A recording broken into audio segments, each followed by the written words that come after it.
God is telling us about how we can be productive. దేవుడి వాక్యం ఎలా మనం ఫలించువారుగా ఉండొచ్చో మనకు తెలియపరుస్తుంది. The word is saying that the word is saying that the seed falling on the soil refers to someone, that means each one of us, someone who hears the word and understands it. దేవుడు వాక్యమే సెలవిస్తుందంటే ఏదైతే మంచి భూమి పైన విత్తనం పడుతుందో అది ఎలాంటి వారు అని అంటే ఎవరైతే ఆ వాక్యాన్ని విని దాన్ని గ్రహించి అమలుపరిచేవారు. You know, even in the church, before we go to the message and when we are getting ready to pray for the word, each one of us, when we close our eyes, we should begin to pray, Lord Jesus, open my spiritual eyes. Holy Spirit God, open my spiritual understanding so that I will be able to hear and understand and receive. మనము మందిరంలో వాక్యం పొందే ముందు మనం ప్రార్థన చేసేటప్పుడు కూడా ప్రతి ఒక్కరిని కూడా కళ్ళు మూసుకొని దేవుని ప్రార్థించాల్సింది ఏంటి అని అంటే, దేవా నాకు ఎలాంటి హృదయాన్ని ఇవ్వు అని అంటే నీ వాక్యాన్ని మేము భుజించి అది అర్థం చేసుకొని నా జీవితంలో అమలుపరుచుకొని నీ కొరకై ఫలం కలిగి ఉండే విధంగా నేను అర్థం చేసుకునే గుణాన్ని ఆ జ్ఞానాన్ని నాకు ప్రసాదించుము అని ప్రార్థించాలి. Because the one who hears, understands, ఎందుకంటే ఎవరైతే విని అర్థం చేసుకుంటారో they will produce. వారు మాత్రమే ఫలిస్తారు. Hallelujah. Hallelujah. Some will produce depending upon how much we hear and how much we understand, we will produce. ఎంతైతే మనము వింటున్నామో ఎంతైతే అర్థం చేసుకుంటున్నామో దాన్ని బట్టి మనము ఎంత ఫలము కలిగి ఉంటామో తెలుస్తుంది. So the one who produces a crop yielding 100, 60 or 30 times what was sown. ఎంతైతే విత్తబడిందో దాన్ని బట్టి 100%, 60% లేదా 30% ఫలింపబడతారు. Hallelujah. Hallelujah. Amen. Amen. So if we want to be fruitful, it depends upon us how much we understand. కాబట్టి మనం ఫలింపాలి అనంటే దానికి అది ఎలా జరుగుతుంది అని అంటే ఎంతవరకు మనం అర్థం చేసుకోగలుగుతున్నామో దాన్ని బట్టి మనం ఫలిస్తాము. Matthew 13:44.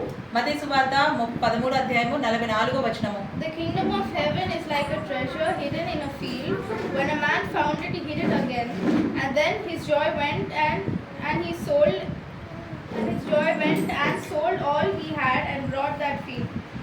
Amen. పరలోక రాజ్యము పొలంలో దాచబడిన ధనమును పోలి ఉన్నది.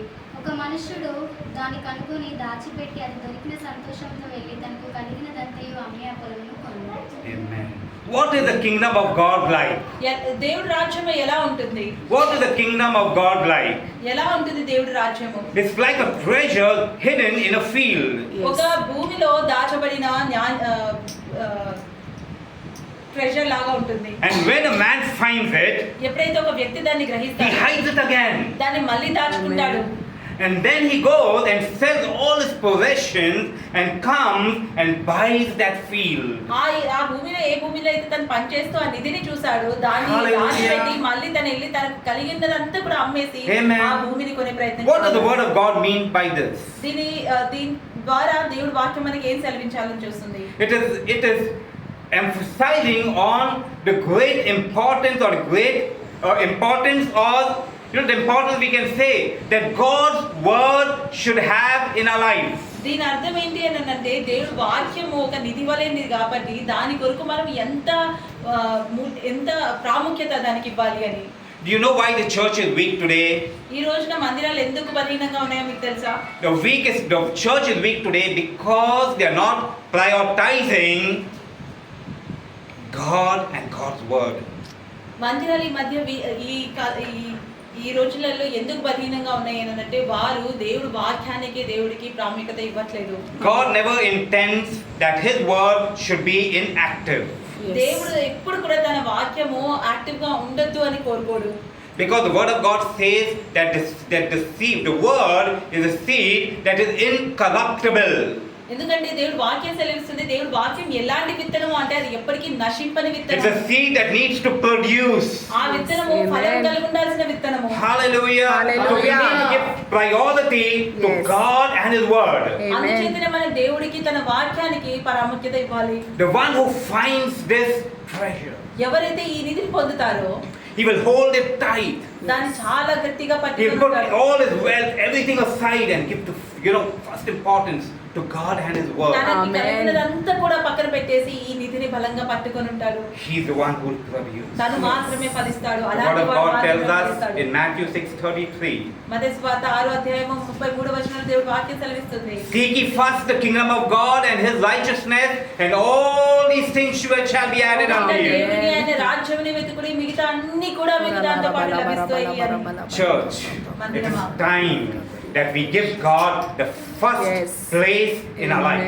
మన జీవితంలో మొదటి స్థలము దేవుడికి ఇచ్చే సమయం వచ్చింది. It is time that we understand what is the word of God.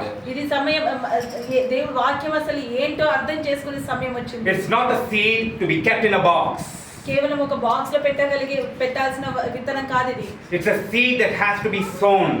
ఈ విత్తనము విత్తబడాలి. Hallelujah. Amen. We need to Hallelujah. sow Yes. that seed. Praise God. విత్తనాన్ని విత్తాలి. Hallelujah. Amen. So Amen. that it begins to produce in our life. ఆ రకంగా మాత్రమే విత్తనము మన జీవితంలో ఫలిస్తుంది. Amen. Hallelujah. I want us to realize this మనందరం కూడా ఈ రోజుని గుర్తించాలని. because this is the will of God concerning our lives. ఎందుకంటే మన Amen. జీవితం పక్షమున దేవుడి చిత్తము ఇదే ఉంది. This morning I'll not be able to complete the message. ఈ ఉదయాన నేను మన యొక్క మెసేజ్ ని పూర్తి చేయలేకపోవచ్చు. So we will continue it next Sunday, but whatever little I can speak to you this morning, I will speak to you. కాబట్టి నేను వచ్చే ఆదివారాన్ని ఇది కొనసాగిస్తాను. కానీ ఈ ఉదయం వరకు నేను ఎంతవరకు అయితే నేను మీకు పంచుకోగలుగుతానో అంతవరకు నేను పంచుతాను. So the topic for this Sunday's message is discerning of spirits. Discerning of spirits, that is understanding